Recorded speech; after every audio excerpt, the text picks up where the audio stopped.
Hurricane Ian is bearing down on the state of Florida after ravaging Cuba. We've talked about it to some degree. As of this moment, 2.5 million Floridians are without power, and we are told that fatalities are in the hundreds. The federal government should do what it can to help Florida. That is my position. It has been the case with hurricanes in other states and tornadoes and whatever else. I am consistent on that issue. But many Republicans are not. We've seen so many Republicans vote against federal funding for disasters in other states, but then go and beg the federal government for help when the disaster is in their state. That gets us to Florida Republican Governor Ron DeSantis. Ron DeSantis, who has been one of the wildest critics of President Joe Biden, is now all of a sudden being very nice because he needs Joe Biden's help. He needs the federal government's help.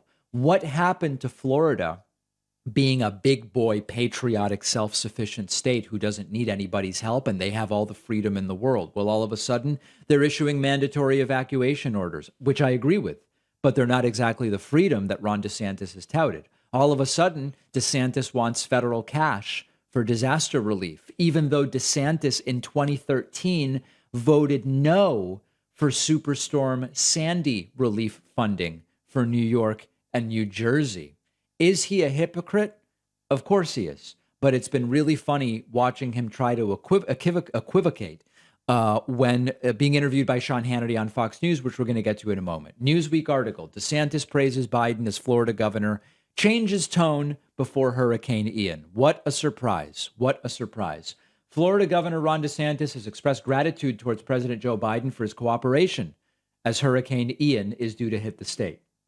Let's take a look at the video clip, which you will find is DeSantis singing a very different tone about Joe Biden. Let's talk about, you had a conversation with the president today. Earlier in the day, there had been talk that the president spoke with mayors, but not you. But apparently the president reached out to you tonight. Can you tell us about that conversation? And in the aftermath of the storm, what support Floridians can expect from the federal government?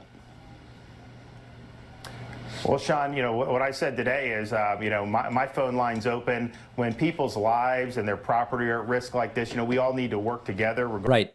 When people's lives are at risk, we need to work together. Otherwise, I'm going to tell horrible, corrosive lies. Regardless of party lines, the Biden administration has approved our request for a pre-landfall declaration and did that very quickly. So we're thankful for that. Obviously, as the impacts are known, there's going to be more requests, particularly for individual assistance for Floridians that may have been displaced. And it's my sense that the administration, wants to help. I think they realize that this is a really significant storm, and there's a lot of people that we're working with the locals. We work very well with them, of course, at the state level, but we really need everyone working together to make sure people have their needs tended to. This is about a bunch of different things. So let's see if we can go through it. First of all, is DeSantis a hypocrite on this issue of federal funding? Of course he is. And so many Republicans are. You had members, elected officials from the Midwest who were begging for money for tornado recovery, who had voted against money for New York and New Jersey for Superstorm Sandy recovery back in 2013. And I could go on. The list is so long. And earthquakes, the Rand Paul, Kentucky, all these different, they're all hypocrites, okay? So that's one layer, and DeSantis is, of course, a hypocrite. Second thing, when DeSantis talks about this is not the time for pettiness, this is not the time for political division, etc., he's agreeing that much of what he does is simply petty. And when it's inconvenient, or whether he believes that people's lives are actually on the line, he didn't seem to believe it with COVID, but now with the hurricane, he seems to. All of a sudden, he goes, no, this isn't the time for any of that. Now we're just going to behave like normal people, and we're actually going to work together because we actually need something here. So that's the second thing, is he's essentially admitting a lot of his nonsense is completely petty and merely political.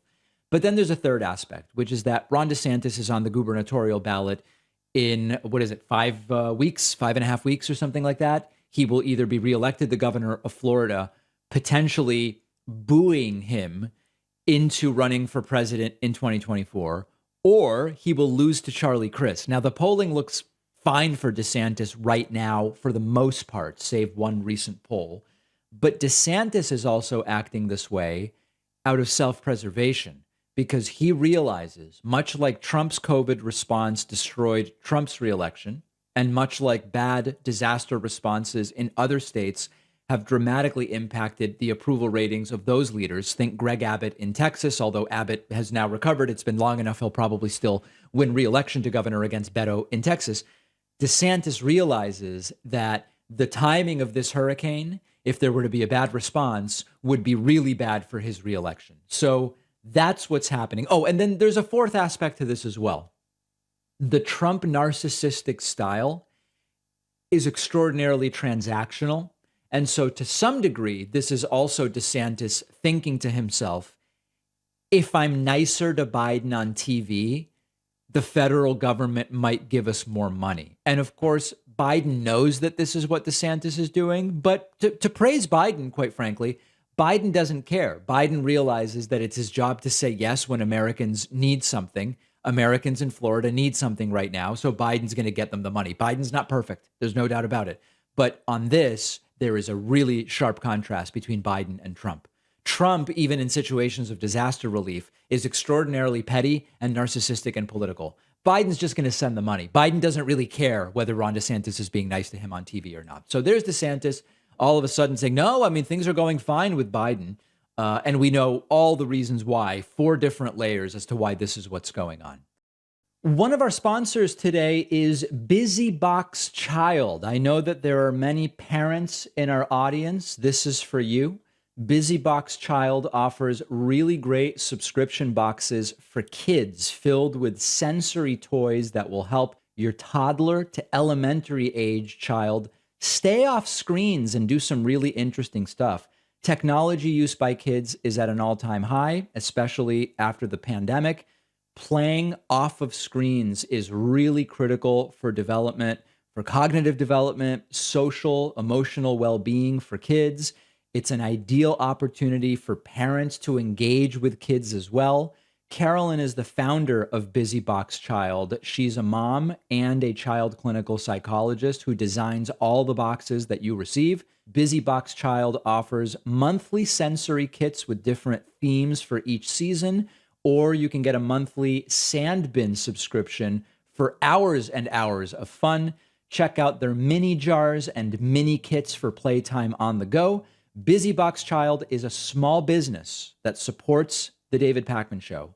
Support them. Go to busyboxchild.com and use the code PAKMAN for 10% off. The link is down below.